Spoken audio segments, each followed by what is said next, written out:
Donc nous nous trouvons à l'écomusée des fours à chaux d'Herbray, à côté de la société MEAC, la MEAC, le groupe méarnais d'épandage en amendement calcaire, avec les 2 derniers fours à chaux qui se trouvent derrière moi, qui sont encore visibles sur la commune.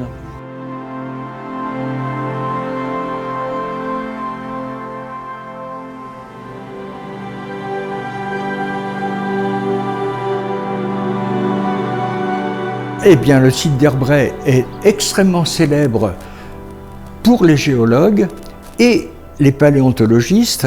Il figure sur toutes les cartes géologiques, y compris les plus anciennes, dans la mesure où ce calcaire était exploité depuis fort longtemps pour faire de la chaux. Il est connu mondialement en raison justement de la présence de fossiles très particuliers qui datent d'une époque que les géologues appellent dévonien. En gros, on peut dire que ces roches d'âge dévonien se sont formées il y a approximativement 400 millions d'années, donc ça date beaucoup, et les organismes fossiles qui vivaient à cette époque étaient en effet extrêmement différents de ceux que l'on connaît aujourd'hui. Et en particulier, j'avais la chance de découvrir des fossiles qui étaient ma spécialité, que très peu connaissent, qu'on appelle tout simplement tentaculites, qui sont des petites coquilles droites de quelques millimètres, les plus grands, les géants, atteignant péniblement 1 centimètre. J'avais des amis qui étaient passionnés aussi, et on cherchait les fossiles, en particulier le fameux trilobite, qui était quand même la pièce phare. Et je m'étais fait une petite collection qui complétait celle de mon père et de la famille depuis très longtemps. C'est un petit animal rampant avec une carapace, une tête, une queue et puis une carapace en 3 parties, un peu osselée, quoi, si on peut dire. Bon. Et c'était des animaux qui vivaient sur les fonds, en fait, les fonds coralliens beaucoup, et les fonds sableux, vaseux. Et qui d'ailleurs ont existé pendant très longtemps, durant tous les temps géologiques, mais qui ont évolué dans leur constitution, dans leur forme. Et on en trouvait plusieurs formes différentes, dont les fameux fossiles d'Herbray, trilobites d'Herbray, étaient eux assez rares à trouver.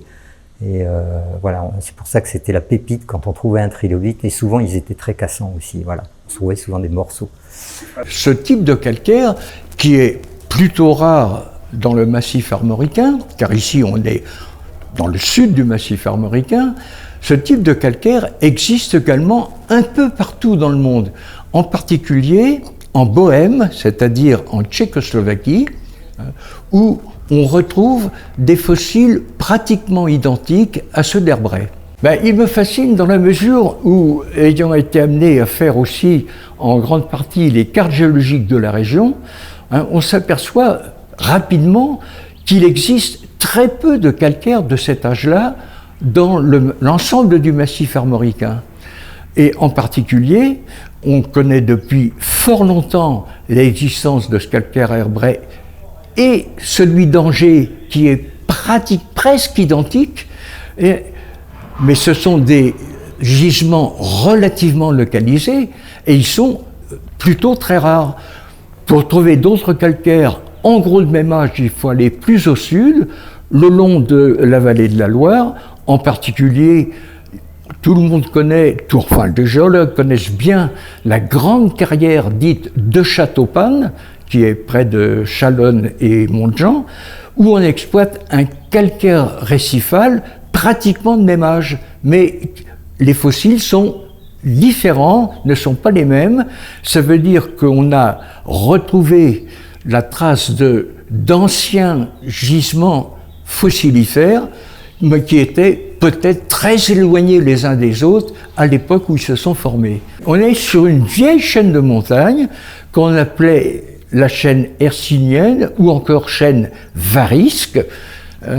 Sur les vieux ouvrages de géologie, on voit une forme de V, parce que cette chaîne-là n'existe pas qu'en Bretagne, on la retrouve aussi bien vers l'ouest que vers l'est, et c'est une chaîne qui s'est formée à la fin de l'ère primaire, à l'époque carbonifère, qui correspond en gros à une chaîne certainement très élevée. Certains imaginent qu'elle était relativement comparable aux Alpes. Donc imaginons plusieurs mètres de roches au-dessus de nos têtes. Ça veut dire que le calcaire d'Herbray n'était pas limité à cette petite couche qu'on exploite actuellement.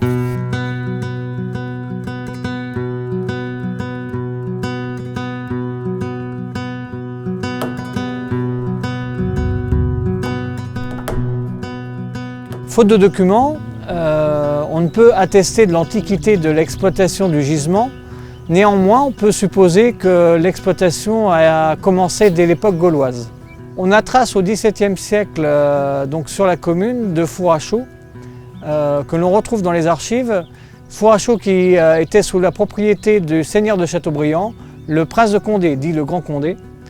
Ces fours à chaux existaient donc en lisière de forêt de Junier. C'est au XIXe siècle que 5 groupes se sont constitués donc, sur la commune qui possédaient à peu près une quinzaine de fours.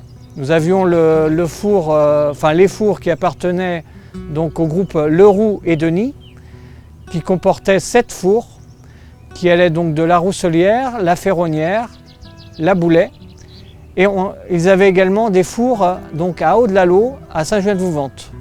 Nous avions ensuite les fours de Saint-Fort qui possédaient donc 2 fours à la Pelouinet et un four également à Saint-Juin-de-Vouvante à la Fresnay. Ensuite venait donc le four à chaux de Monsieur de Bois-Péan qui était à la Haute-Rousselière, puis les fours à chaux de Monsieur Pochet qui sont toujours actuellement visitables donc à ce Herbray, qui ont été construits en 1856.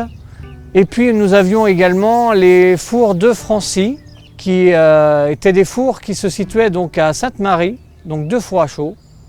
C'est en 1860 qu'existait donc une quinzaine de fours entre Herbray et Saint-Jean-de-Vouvante. Ces 5 sociétés se sont fait concurrence pendant pas mal d'années et pour finir, pour survivre, elles se sont regroupées en une seule et même société qui est la Société anonyme des fours à chaux d'Herbray qui a été créée en 1900. Mon père travaillait dans l'entreprise et même mon arrière-grand-père, qui était Jules Le Bossé, qui avait été nommé directeur au début des années 1900 quand il y avait eu la fusion des différents groupements de fours à chaux. Et ensuite, mon grand-père avait été directeur à son tour.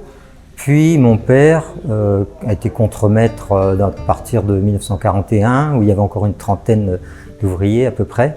Il était contremaître jusqu'en, je crois, 1968, où là, il a demandé à ce qu'on lui passe la main, parce que c'était mon grand-père. Mon grand-père avait 72 ans et il commençait à vieillir et il y avait des améliorations à apporter et des investissements à faire sur les fourrages. Le dernier four à chaux qui restait. Et du coup, il avait menacé un petit peu ses parents et les membres de la Société anonyme des fours à chaux d'Herbray de partir tout simplement. On a failli partir en Allemagne, figurez-vous.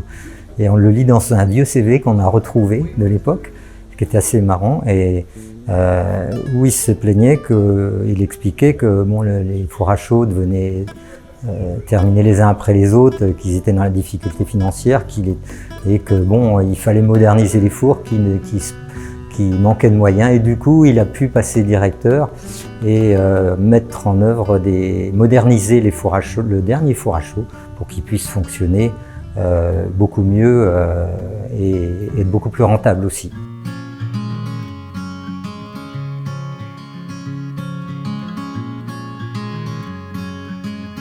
Au niveau de la carrière, nous avions donc le maître de carrière, nous avions des équipes qui étaient chargées de décoter la pierre. Alors, décoter la pierre, c'est nettoyer la pierre, enlever la calcite qui se trouvait donc sur la roche calcaire, parce que la calcite ne cuisait pas et elle avait la particularité de diminuer en fait le tirant du four. La technique, c'était donc d'abord faire des tirs de mine, donc en carrière. Ensuite, donc, les décoteurs nettoyaient la roche calcaire. roches calcaires qui étaient ensuite taillées par les carriers de la grosseur d'une tête d'homme, ce qui permettait par la suite d'avoir en fait une roche calcaire qui se cuit uniformément. Il y avait ceux qui travaillaient dans le fond de la carrière. Bon, à une époque, ils cassaient les cailloux. C'était un métier très difficile, dans des conditions très difficiles, parce que il y avait une chaleur terrible dans ces carrières, avec la réverbération du calcaire. Et il n'y avait pas beaucoup de vent, aucun vent, donc c'était très. Alors je pense qu'ils se levaient de très bonne heure sûrement pour aller travailler et se reposer sûrement le midi où faisait dans les périodes les plus chaudes. Hein. Et je me souviens avoir été impressionné par la façon dont on exploitait le calcaire avec des baramines qui faisaient presque 2 mètres de haut, très grosses, énormes. J'avais du mal à la soulever elle-même. Les baramines ont fonctionné quand même jusqu'à tardivement. Pour finir, ça a été donc des marteaux perforateurs. Mais les baramines, oui, ont servi au moins jusqu'à la guerre 39-45. On utilisait les pétards pour fractionner les gros blocs de pierre et ensuite il fallait quand même les recasser en petits morceaux. Et là, c'était les bras qui fonctionnaient. Hein. Et là, c'était sûrement très dur. Alors, ils avaient une forme, effectivement, des formes assez particulières hein, qui permettaient soit des pics, soit des formes qui permettaient de les casser plus facilement. Ensuite, la roche calcaire donc, était amenée de la carrière jusqu'en haut des fours. Donc, nous nous trouvons ici donc, au niveau de la rampe d'accès des fours à chaud du Cormier, donc avec un système que l'on peut voir encore aujourd'hui de treuil qui permettait donc d'acheminer les wagonnets jusqu'en haut des fours. Au niveau du four à chaud du Cormier, il est à noter que ce sont des wagonnets en bois qui montaient et non pas des wagonnets comme on peut le voir aujourd'hui. Les wagonnets qu'on voit aujourd'hui, ce sont les wagonnets qui servaient donc, au niveau de l'exploitation des fours à chaud de la Ferronnière, donc, juste avant sa fermeture en 1978. Il fallait quand même charger toute la pierre dans des wagonnets qui remontaient grâce au treuil, à un treuil soit tiré dans l'ancien temps par des chevaux qui tournaient autour d'un axe et qui remontaient les wagons par un treuil. Ensuite, ces treuils ont été mécanisés. Donc ici, nous avons le treuil qui permettait donc d'acheminer les wagonnets tout en haut des fours, alimenté donc grâce à une machine à vapeur. Et puis ici, nous avons les poulies qui, elles, servaient à l'origine donc au manège à chevaux qui se trouvait en contrebas. Les wagonnets, quand même, il faut le préciser, étaient déversés à la main, parce qu'il n'y avait pas de truc hydraulique. Et quelquefois, ça arrivait que le wagonnet, il allait trop loin, il tombait dans le trou, donc il fallait se débrouiller, descendre dans le four pour remonter le wagonnet, parce qu'il n'y avait pas le choix, quoi. Il n'y avait pas de cric, il n'y avait rien à ce moment-là, quoi. Les wagonnets, une fois rendus en haut des fours, étaient donc acheminés soit sur le premier, soit sur le deuxième four, grâce à une plaque d'orientation et qui permettait d'amener donc les wagonnets jusqu'au niveau du gueulard. Le gueulard, c'est la bouche du four. Bien sûr, aujourd'hui, pour des raisons de sécurité, vous avez une grille, mais il faut bien s'imaginer qu'à l'époque, voilà, le trou était béant. Mais comme le four était à feu continu, le niveau restait plus ou moins le même. Alors il y avait un outil qui était un peu symbolique, c'était l'outil du chauffournier sur le haut du four pour régaler un peu la terre, pour mieux la répartir en haut du four quand il viguait les wagons, le contenu des wagons de pierre, de calcaire dans le four. Ça se faisait progressivement, hein, bien entendu, une couche de calcaire coupée en petits moellons, si on peut dire, et puis du coq, du charbon en fait, des coques qui venait qui venait par petit train.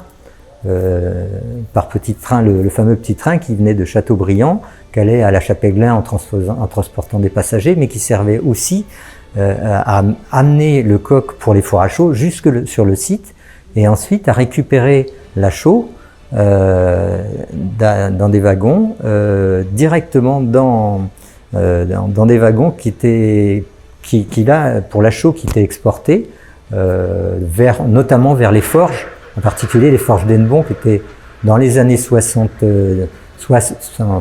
dans les années 50, qui était un des principaux, pas fournisseurs, mais acheteurs de chaux. Ces pierres étaient déposées dans la gueule du four, dans un four donc de forme ovoïde, avec une combustion à hauteur de 900 degrés. Si on dépassait les 900 degrés, on risquait de colmater les parois qui étaient faites de briques réfractaires.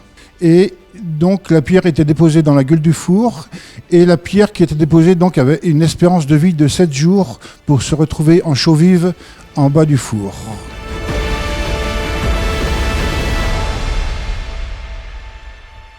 Pour obtenir une chaux de bonne qualité, il fallait une proportion de 3 wagons de pierre calcaire pour un wagon de coque.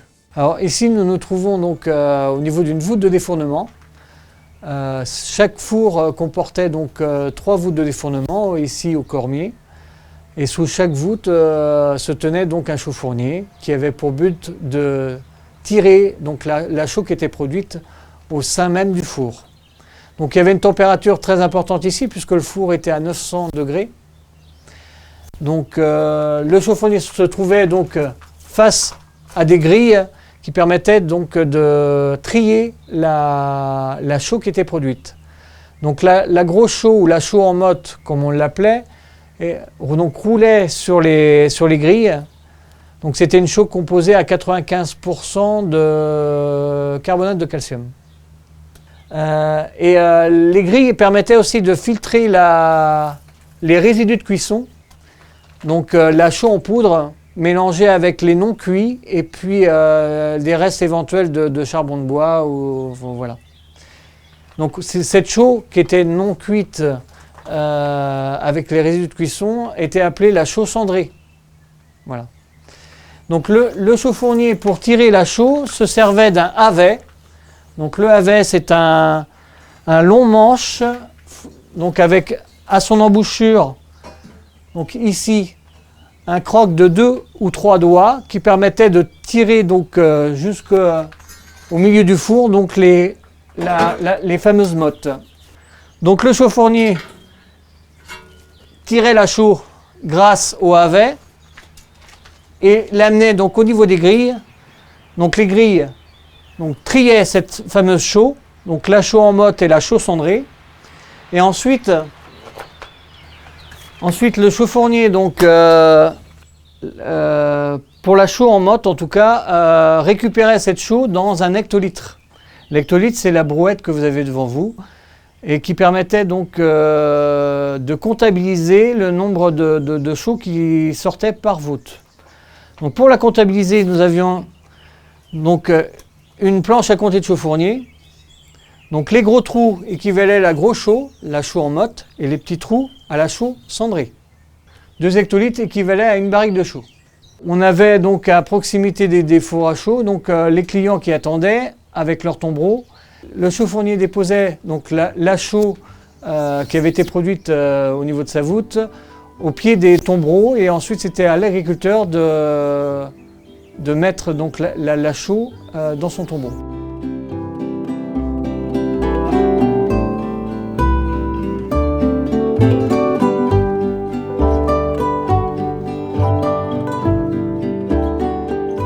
Ces chauffourniers étaient des chauffourniers avant tout, mais ils étaient aussi, j'aime à le dire, chauffourniers agriculteurs. C'est-à-dire qu'ils travaillaient au four à chaux, mais les fours à chaux fonctionnaient qu'une partie de l'année. Et donc le reste de l'année, ils travaillaient donc dans les fermes comme aide agricole. Non, je ne dirais pas que c'était un métier physique. On était à tous les temps puisqu'on était en haut du four. Mais l'hiver, c'était agréable parce que ça chauffait, l'été un peu moins. Par contre, pour ceux qui travaillaient en bas pour récupérer la chaux qui était broyée, c'était vraiment pas très agréable. Il y avait de la poussière, il n'y avait pas les conditions qu'on a actuellement, quoi. On chargeait les sacs de 50 kg qui n'existent plus maintenant. On travaillait du lundi au samedi midi, en journée normale. Alors moi j'ai passé d'excellents moments puisqu'on avait un patron qui nous laissait sur le temps de travail aller à la pêche dans la carrière qui était en bas. Tous les samedis on faisait des grillades qui étaient une côte de bœuf qu'on mangeait le samedi matin avant de commencer la journée, quoi. En 1860, il y avait 250 ouvriers qui se répartissaient donc sur les 5 sites, sur les 5 groupes. Il y avait les gens qui travaillaient au niveau du carreau, là en dessous, au pied des fours, et où il y avait des ateliers, plein d'ateliers, un atelier de charpente, de menuiserie, pour faire les wagons, pour aussi les maisons des ouvriers, aussi j'imagine.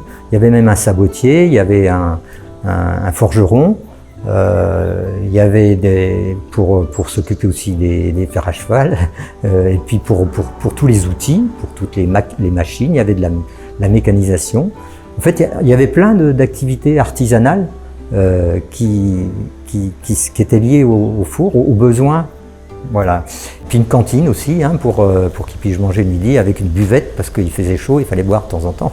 Ça fait beaucoup de cidre, il paraît qu'on buvait beaucoup de cidre. C'était un vrai village, c'était une petite ville en elle-même. Alors la société donc possédait des fours à chaux, elle possédait également des maisons ouvrières, et donc elle logeait ses ouvriers dans ces maisons ouvrières. Donc ces maisons ouvrières existent encore plus ou moins. L'écomusée qui est ici a été fait dans 3 anciennes maisons ouvrières, donc ce qui prouve l'étroitesse en fait des bâtiments, puisqu'on pouvait compter jusqu'à une dizaine de personnes vivant dans une habitation. Donc une habitation à l'époque, c'était la grandeur d'une petite pièce d'aujourd'hui. Chacun avait son lopin de terre aussi pour jardiner, des volailles, etc., comme partout, même un four à pain. Bon, on allait chercher l'eau qui n'était pas l'eau courante, les gens allaient chercher l'eau à un puits qui était à une centaine de mètres, les enfants allaient le chercher. Et nous, moi je vivais avec mes petits copains de l'époque, on s'amusait sur ce qu'on appelait le chantier, en fait, qui était le carreau d'un ancien four rasé, voilà. Les femmes, en fait, des chauffourniers, enfin des ouvriers des fours à chaux, notamment à la Rousselière, avaient une activité peu banale, puisqu'elles confectionnaient des filets de sport qui étaient emmenés ensuite sur Paris. Et donc elles ont commencé à faire ces filets de sport, en fait, grâce à l'intervention de Madame de Pontbriand pendant la guerre 14-18, et ça a perduré jusqu'au début des années 80. Ils étaient reconnus, bien entendu. Bon, c'était sans doute pas très rémunérateur à l'époque, ça c'est clair. Et je dirais que même mon père qui était PDG à l'époque, il se disait être le plus petit PDG de France. Et bien parce que tout simplement il y avait pratiquement, sur la fin, il était le seul quasiment avec 4 ouvriers qui lui donnaient un coup de contre-maître et 3 ouvriers parce qu'il avait mécanisé le four.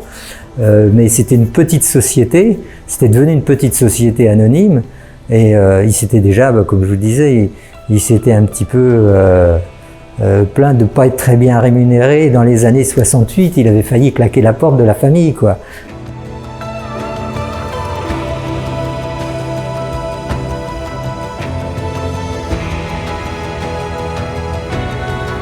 Au XVIIIe siècle, la chaux a notamment été utilisée donc, pour raisons sanitaires, pour ensevelir donc, les corps qui étaient tombés dans les différents combats pendant la période révolutionnaire. Alors c'est un calcaire géologiquement déjà de 400 millions d'années, donc on a pu le voir auparavant, et avec exceptionnel par rapport à son origine, sa dureté et sa couleur grise, parce que le calcaire on le voit plutôt blanc dans la mémoire collective. Là c'est un calcaire de très bonne qualité, qui est plutôt gris, et qui va répondre à ces différents marchés. La qualité de la chaux herbréenne est incontestable, et cette chaux servait à l'amendement du sol, principalement dans le milieu agricole, mais aussi était destinée à la construction des maisons. Tout ce qui était donc isolation intérieure était fait à l'aide de la chaux. Et il y avait un autre service qui était assumé par cette chaux, qui était le traitement des arbres et des cultures. C'était utilisé aussi dans l'agronomie, pour l'agriculture comme amendement agricole, pour enlever l'acidité des terres et en particulier pour toutes les terres qui étaient sur des sols acides, notamment dans le massif armoricain. Et il y avait beaucoup de gens qui venaient de Bretagne, il y a des agriculteurs qui venaient avec leurs tombereaux et qui venaient là pour quelques jours, qui dormaient là, comme vous le savez, et qui passaient quelques jours parce qu'il y avait la queue à une époque, dans les années très anciennes, pour pouvoir se fournir en matériaux. Et ils passaient plusieurs jours parfois avant d'être livrés. Donc ils restaient sur place et puis ils dormaient sur place avec leurs animaux et ils repartaient quand ils étaient pleins. Et puis il y avait aussi la peinture dans les maisons et dans les étables dans les fermes.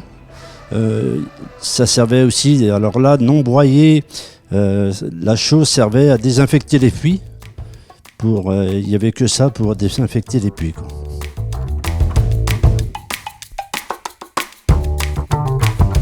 La castine d'Herbray est utilisée donc au niveau des forges du pays de Châteaubriand et des forges de l'évêché de Nantes au XVIIIe siècle notamment et jusqu'au XIXe, puisqu'elle alimentait donc en castine les forges de Moidon, notamment donc les forges de la Forge Neuve, les forges de Gravotel, les forges de la Hunaudière. Nous avions également donc les forges de la Jaotière à Barret. Voilà. Les entreprises à l'époque de 1860 se faisaient concurrence évidemment et essayaient de racoler sur les bords de route, missionnaient des gens pour racoler les gens qui venaient chercher de la chaux pour qu'ils aillent plutôt chez eux que chez le voisin. Quand il y avait 14 fours, évidemment, ils se faisaient concurrence et d'autant plus que plus ça a été, plus c'était compliqué. Et il y en a même qui faisaient des blagues en envoyant tous les gens plutôt vers un même four et ils se retrouvaient en saturation et du coup ils poussaient le four à fond et là malheureusement ils finissaient par faire le four s'emballait et ça devenait une catastrophe, quoi. Donc c'était des règlements de compte un peu. On a eu la création en 1888 donc d'une voie étroite, d'un petit train à voie étroite qui desservait donc Châteaubriand et qui avait une extension jusqu'à Chapéglin. Ensuite, l'extension a été jusqu'à Ancenis via donc les forges de Moidon-la-Rivière. En 1960, les forges Hennebont ferment leurs portes et les forges Hennebont pour la Société anonyme des fours à chaux d'Herbray, c'était un très gros client puisqu'il englobait 60% de la production. L'activité va petit à petit décliner avec l'apparition notamment du béton, qui va donner un coup de massue à la chaux notamment. Sachant que la Société anonyme des fours à chaux d'Herbray, pour finir, ils ont fini à 4 ouvriers. MEAC a été créé en 1963 dans la Marne. Donc, MEAC, c'est marnage, débandage d'amendements calcaires, ça s'appelait. Et en 68, a cherché différents gisements calcaires dans la France et a trouvé avec la famille Le Bossé cette carrière-là qui était, ces fours à chaux qui étaient en vente et a voulu acquérir ce gisement calcaire. Et la différence par rapport à l'activité qu'il y a pu avoir sur Herbray, c'est que là, on cuit la pierre, c'est-à-dire que, alors chimiquement, le CaCO3 élevé à 900 degrés donne du CaO, simplement. Le CO2 est rejeté à l'atmosphère. Et dans nos unités actuelles, on ne fait que broyer très fin. Le CaCO3 reste CaCO3, il n'y a pas de transformation chimique. Il reste en l'état naturel, sauf qu'il est broyé très très fin par des technologies de broyage et de criblage assez puissantes. À l'époque, ils étaient 30 par four, ils vont sortir 20 tonnes par jour. Nous, actuellement, on va tourner 7 jours sur 7 avec une vingtaine de personnes pour sortir 1000 à 1500 tonnes jour. Donc on n'est plus du tout dans les mêmes... Les technologies, l'automatisation a fait que les métiers ont changé. Il y a beaucoup de métiers de techniciens, de maintenance, on est plutôt sur des grosses unités, beaucoup moins de métiers manuels, on va dire. Donc ça a évolué au cours du temps, qui fait que les gens qui travaillaient devaient avoir un travail assez dur, les journées bien remplies pour faire cette activité. Alors pourquoi il ne reste que 2 fours aujourd'hui? C'est parce que les fours à chaux de la Ferronnière, qui ont été les derniers fours en activité, puisqu'ils ont été en exploitation jusqu'en 1978, ont été démolis pour permettre en fait l'exploitation de la carrière puisque la carrière est à ciel ouvert et en forme d'entonnoir. Donc à chaque fois qu'on veut aller plus en profondeur, nous sommes obligés d'élargir sur les côtés. Et comme les fours à chaud se trouvaient en bord de carrière, malheureusement, ça leur a donc coûté plus ou moins la vie.